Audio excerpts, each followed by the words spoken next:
Number 1. When I was younger, I'd go visit with my grandparents all the time. They lived in a one-floor house with an unfinished basement. I never liked it down there. It felt small for a big basement. There was a little door down there that was for storage, and I always got a horrible feeling when going close to it.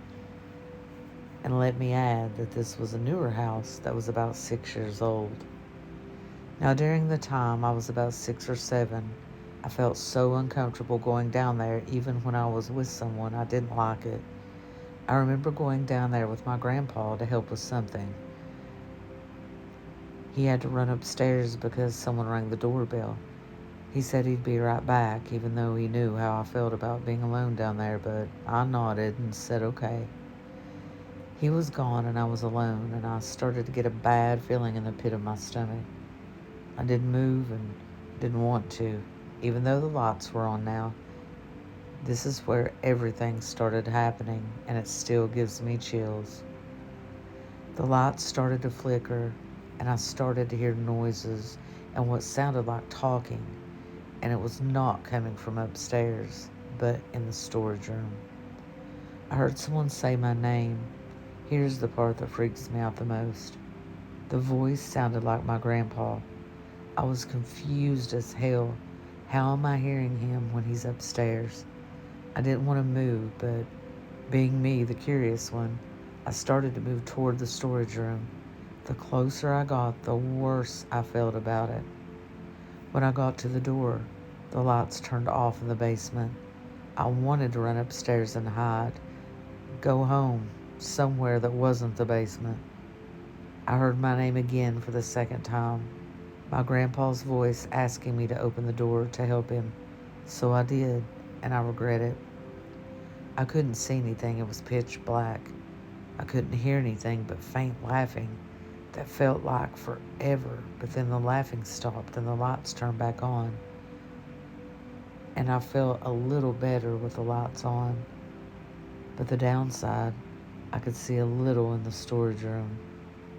I saw a small clown doll in the storage room, and my grandpa hates clowns with a passion and wants nothing to do with them.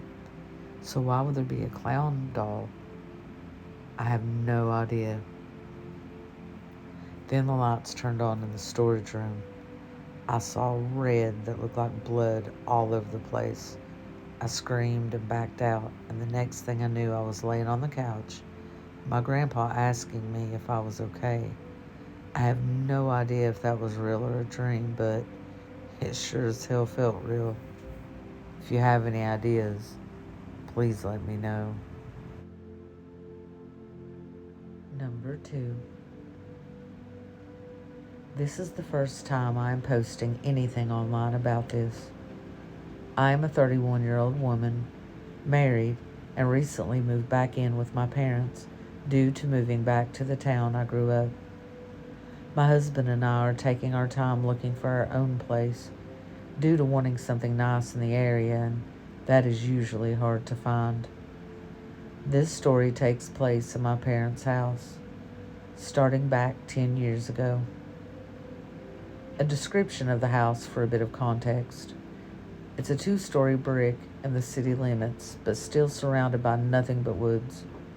You have to go through the garage that leads into the kitchen with the first bedroom to your left. Past the kitchen is the main living room, and to the right is the hall that is very open. In this area, you will find the main living room and second living area, but if you continue straight, you will see the staircase to your left, and even further straight is my parents' bedroom and bathroom. Going up the stairs, you will come to the third living area. Yes, this is a huge house, with 2 sets of French doors side by side that lead to the outside balcony. Going straight, then sharp left, leads you to the other 3 bedrooms and 2 bathrooms. This is where the story takes place. The first time I stepped foot into this house, I immediately felt off, like something just wasn't right. I felt a presence, but I didn't know what or who it was. I brushed it off, thinking I was reading too much into it. I continued to feel this for the next couple of years, and because of this, I didn't enjoy visiting them. My parents liked to gamble a lot back then, so they would ask me to babysit my baby brother and baby sister one day on the weekend. My boyfriend, now husband, loved them, so he would always babysit with me. The first few times, I really didn't pay attention to the feeling I would get because we'd be so busy playing or eating with the kids. After that, things would kind of chill out and we would end up watching movies until it was time to go to bed. Now, my husband is a freak of nature. It's like he falls asleep the second his eyes are closed. Me, on the other hand, takes me forever to get comfortable enough to wind down my mind. I also don't sleep well even when I do finally go to sleep. This was the first time I saw and heard something in this brand new house. In this room, the bed is facing the door, but not directly in front of it. With the double doors open, you can see the front of the stairs and all the way down the hallway, as long as the light is on. This night, only one of the hallway lights were on. I was laying in bed with the TV on, but the volume turned down so I could hear if one of the kids called me. I was almost asleep when I hear one of my siblings coming down the stairs. I open my eyes a bit and wait for them to get to the bottom, but they never do. I don't think anything of it, close my eyes and begin to drift off again. A few minutes later, I hear it again, so I open my eyes and wait, but again, they never get to the bottom. This time I sit up and listen. A bit spooked, but nothing I can't handle. I get a bit nervous, but still go to check and see if they're there, and maybe they're just too scared to come all the way down or something. No one's there. Confused and thinking I must be dreaming it up, I go back to bed, this time closing one of the double doors. It was a few hours later, around 2:30 a.m., when I feel like someone is very near me, as if they're standing next to the bed right in front of me. Usually, when I open my eyes, I would see the green glow of the alarm clock on the bedside table, but this time I saw nothing. It was pitch black. I couldn't even see the hallway light on, and the TV had already turned off on its own. I felt like I couldn't move. I was awake now and scared to my bones. I was finally able to call out my husband's name loud enough to wake him. He reached over and turned on the light, and right then the scared feeling went away, and I was able to move. I was freaked out and started crying. I couldn't begin to explain to him what happened because even if I had, he didn't believe in those things. So I told him I was having a nightmare and asked him to go check on the kids. When he came back, he said the kids were fine and got back into bed. With the light on, I was able to fall back asleep, but it took me forever. The next day, I told my mom about what had happened, and that's when she told me. She had been hearing footsteps on the stairs at night and even saw someone standing by the door at times. She didn't tell anyone because she did not want to scare the kids. This is when she told me what she had done. She wanted to know what was going on in her house, so she went and bought one of those voice recorders. One day she decided to use it and went upstairs while everyone was gone. She asked your typical questions of who is there, what do you want, why are you here, and then said, "You have passed away and need to go into the light. You're not welcome here." The next day, she decided to leave the recorder in one of the bedrooms upstairs, and while it was recording for about 4 hours, she went and ran some errands. I asked if she had checked it, and to my surprise, she said she was too afraid to and didn't want to hear it alone. I wanted to listen to it. So off we went to the computer and began to listen to it after it was uploaded. During the 4 hours she was gone, you could hear something clicking or tapping, sounds of a drawer opening and closing, but we weren't for sure. Then we listened to the part where she was asking questions. Now you could hear a sound that resembled a fan or maybe static through the whole thing, so some sounds were indistinguishable. But the one sound we did hear chilled us to the core.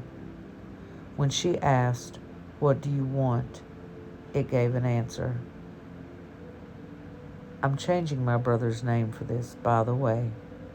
The answer it gave was Jamie. It didn't answer any other questions except for that one. I cried immediately. He wasn't having night terrors for no reason. Something was there for him every night. We soon asked a friend to cleanse the house. For a long time, everything has been okay. My brothers stopped having night terrors, and my mom was able to sleep comfortably, and all was good again. Until now. I've been living in this house for a month and a half.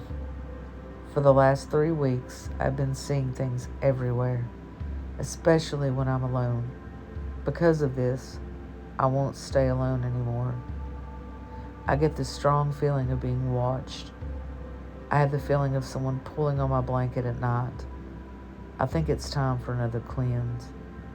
Oh, and just an FYI, I am the third generation on my mother's side of the family that is able to see spirits. My dad's side of the family has, in the past before I was born, practiced black magic. I don't like speaking to them, and I won't dabble in any of that spiritual stuff most people do. I stay as far away from that as possible, and I recommend that you do too. Even if you're careful, these spirits can haunt for a long time, even after you're gone. Update. So I'm sitting in the living room floor playing with my nephews. Mom's on the left couch, and my sister's on the right couch. My nephew has a toy piano that is made of cloth, and it can be folded up. This piano is behind us in the corner with all my nephew's other toys. We're talking and watching my nephew attempt to walk when this piano makes a sound. It's like someone is pressing the keys slowly. We stop and stare and then look at each other, shocked. Then the keys are pressed rapidly until it finally shuts off on its own. Mom and I are not scared. My sister's terrified due to something happening to her last night around midnight. That's a different story. I'll post again soon. Number 3.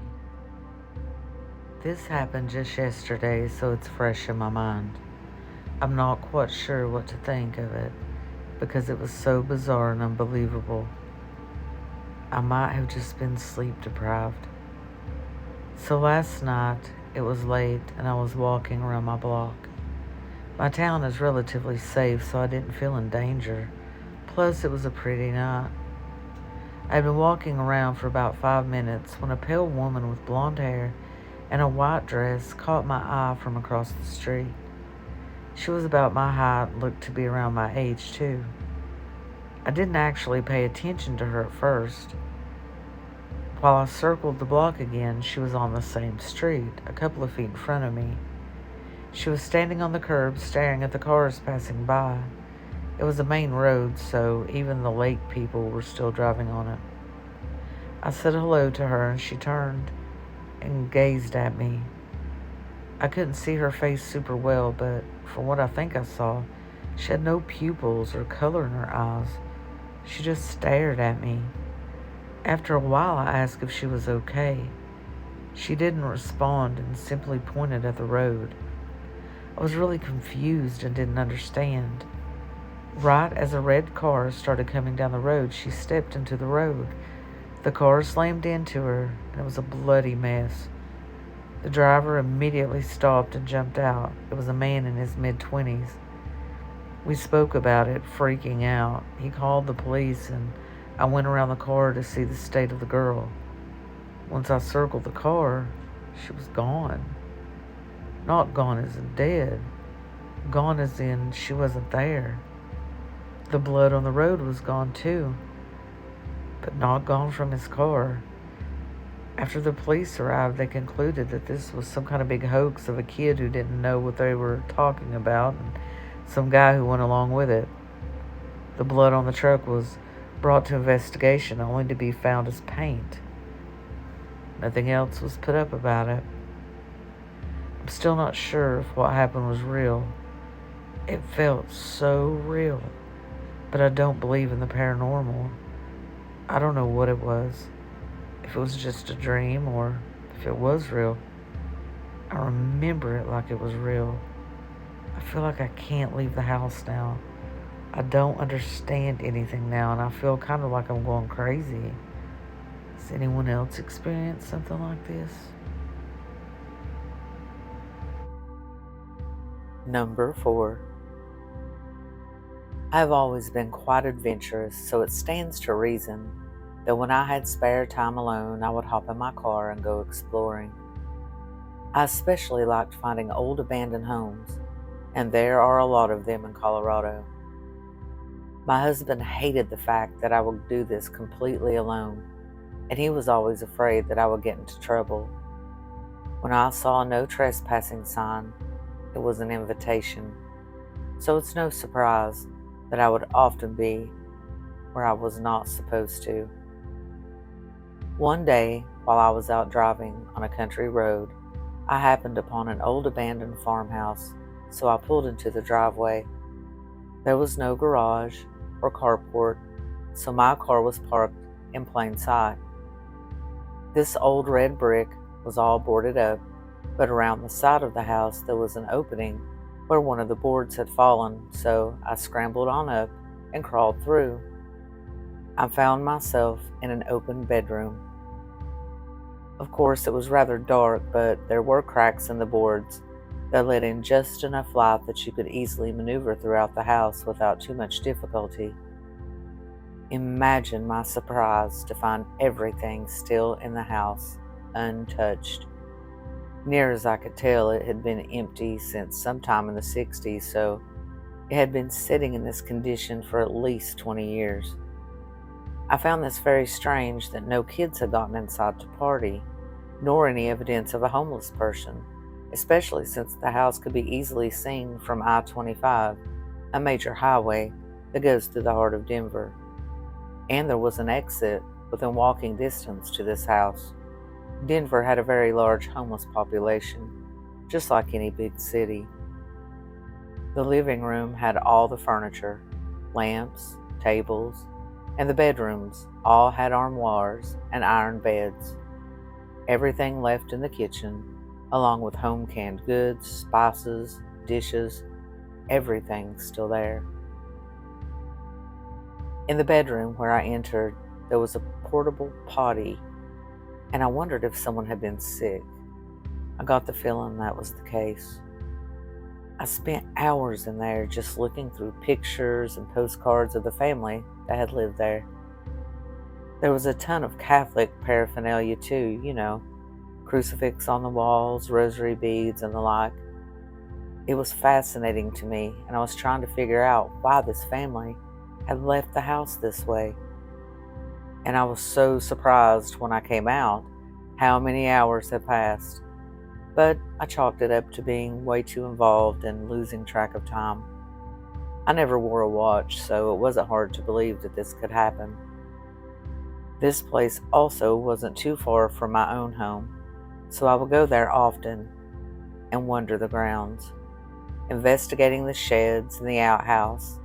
The root cellar under the house was loaded with old canned goods and rotted root vegetables. The smell, of course, after all this time was non-existent, so it really wasn't unpleasant. I kept wondering what had happened there. I did not know that the family that owned the home lived just around the corner on this same street. How I found out was they caught me, and they ran me off. I watched them as they left and saw where they went. Now, when I would go back, I'd look to see if they were home before I'd go in. So after weeks and weeks and month to month, I would go back. There was so much to explore. Time after time, they would catch me again and again, and always run me off. I always wondered why they never called the police on me, but they never did. I think they knew I was being haunted, although I was not aware of this at the time. Later on, after I had been exploring for a number of months, I began to find myself with no recollection as to how or when I had gotten there. But every time I went in, hours and hours would go by, and every time I came out, I was always surprised at how much time had passed. I would think I was in there for about 2 hours, but would find out it had been 6 or more. It would begin to get dark, and I would have to leave because, of course, there was no electricity. I was completely taken over and got it into my mind that I wanted to buy this house. So I talked about it with my husband, never revealing to him that I had been going there. I kept it a secret from everyone, even my best friend.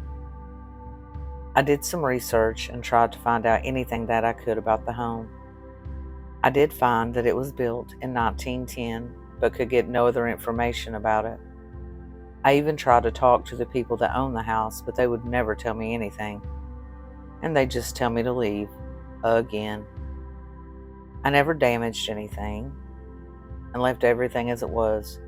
I never took anything from that house until one day. I was drawn to an old green woven clothes hamper in very good condition.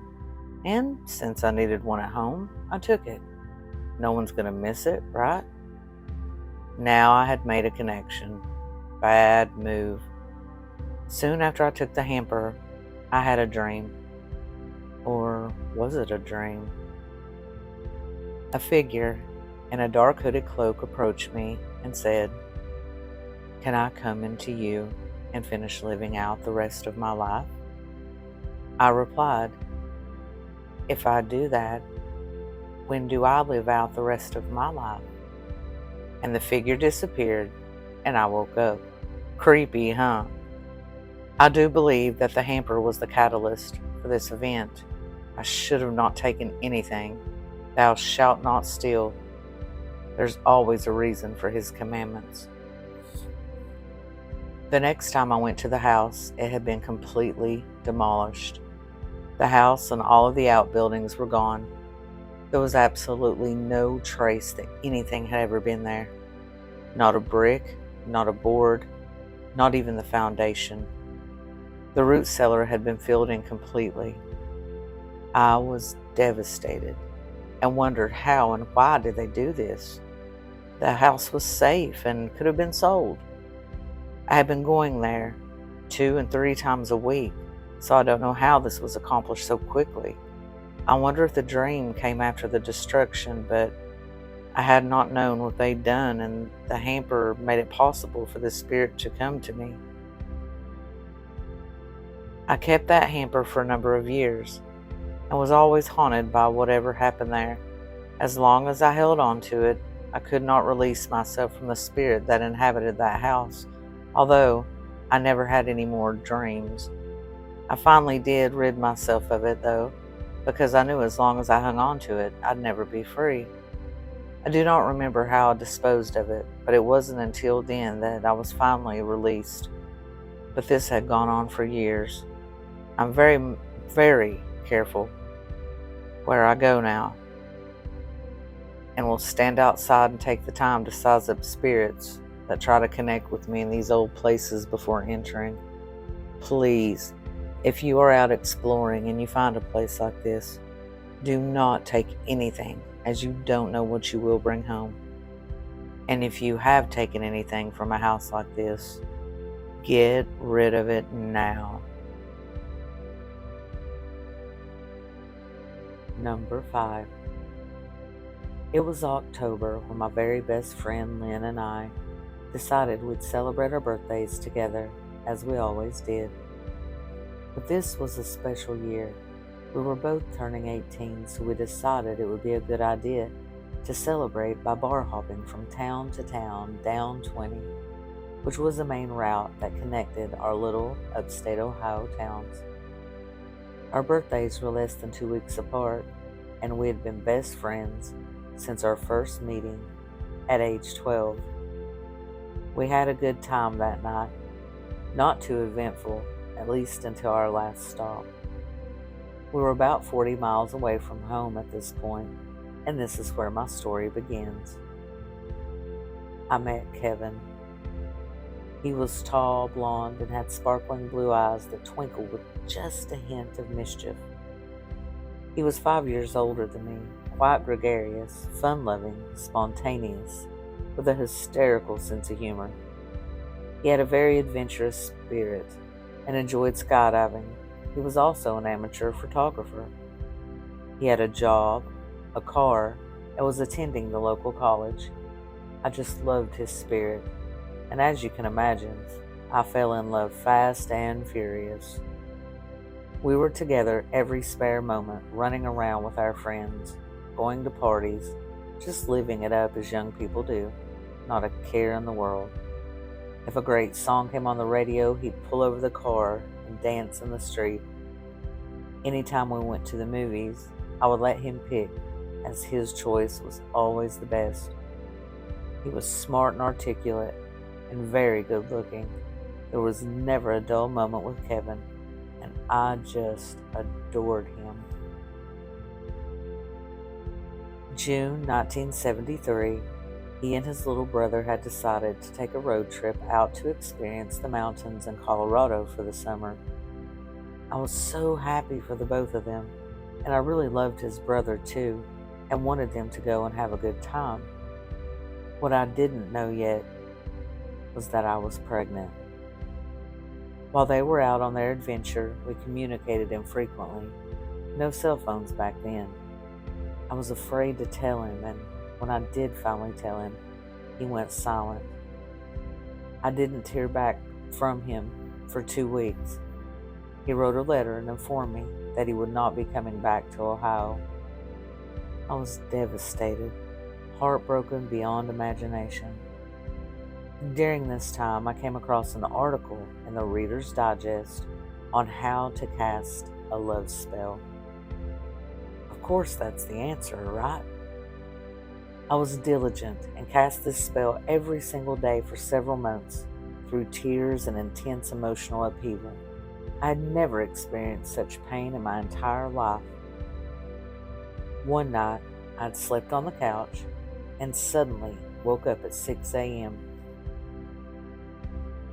Fully awake, I said to myself, "He's back." It was late October, a full year now since we'd met, and I had been very diligent in my task. Now, I do believe that this was a supernatural experience, because this is not now nor ever the way I would ever wake up. It usually takes me at least an hour to become somewhat coherent, and I didn't drink coffee back then. Well, I waited until 10:30 a.m. before I called his mother's house. This was an excruciating 4.5 hours as I tried to anticipate his response. When I finally did call, his brother answered.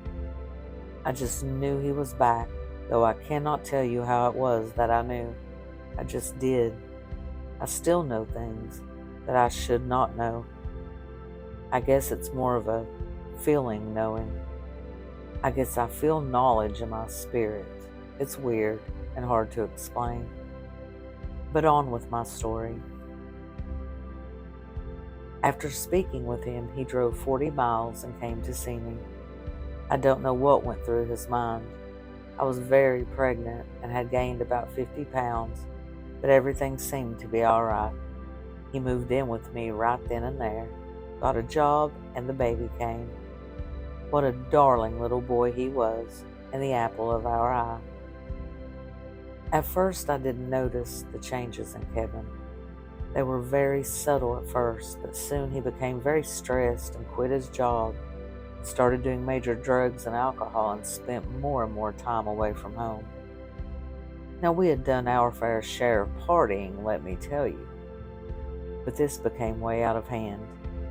And maybe now that we had the baby, I wasn't much fun anymore, since I took my responsibility as a parent very serious and didn't run around and party anymore. When he was home, nothing was right. He imagined all sorts of things and became very distrustful. He did things that were out of character for him and became paranoid, and about drove me crazy right along with him as I watched him spiral downward into madness. You see, he wasn't the same person when he came back. He had completely changed. He was no longer fun. He enjoyed psychological head games. I guess maybe this was some sort of testing ground.